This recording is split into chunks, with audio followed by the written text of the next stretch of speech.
For now we see only a reflection as in a mirror, then we shall see face to face. In Paul's letter to Corinth, he speaks about the eternal nature of love and its ability to outlive time and space. He says, and I quote, "Love never fails, but when there are prophecies, they will cease. When there are tongues, they will be stilled. When there is knowledge, it will pass away. For we know in part, and we prophesy in part. But when completeness comes, what is in part disappears."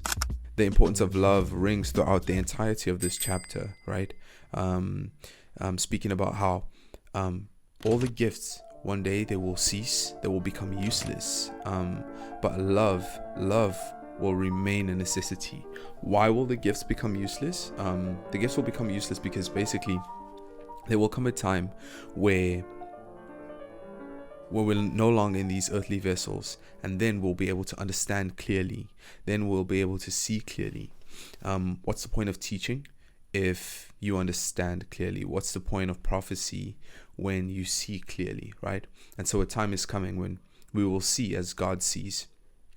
And Paul says, "For now we see only a reflection as in a mirror, then we shall see face to face." But throughout all of this, love will remain a necessity. And as Paul states in chapter 13 verse 1, "If I speak in the tongues of men or of angels but do not have love, I am only a resounding gong or a clanging cymbal. If I have the gift of prophecy and can fathom all mysteries and all knowledge, and if I have all the faith that can move mountains, but do not have love, I am nothing."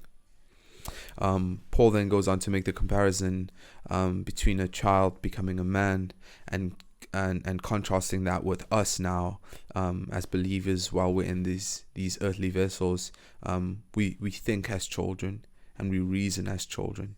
But the time is coming when we're fully sanctified, when we'll be able to see and understand clearly, and then we'll put away childish things. We'll put away the reasonings of children and the thinkings of children, right?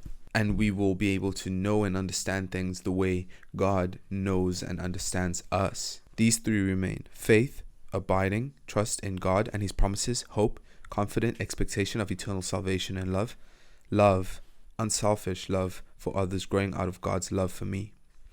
And Paul then speaks about how these three that remain, how they're all wonderful graces, but love is the thing that is the greatest of all of these. Paul then in verse 4 goes on to speak about the characteristics of love, and I can't help but as he describes love, I can't help but make the comparison between the description of what love is and, in a sense, this idea of who God is, right?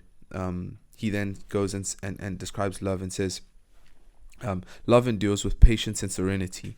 Love is kind and thoughtful, and it is not jealous or envious. Love does not brag, and it is not proud or arrogant. It is not rude. It is not self-seeking. It is not provoked. It does not take into account a wrong endured. It does not rejoice at injustice, but rejoices with the truth. Love bears all things, believes all things, hopes all things, endures all things. Love never fails."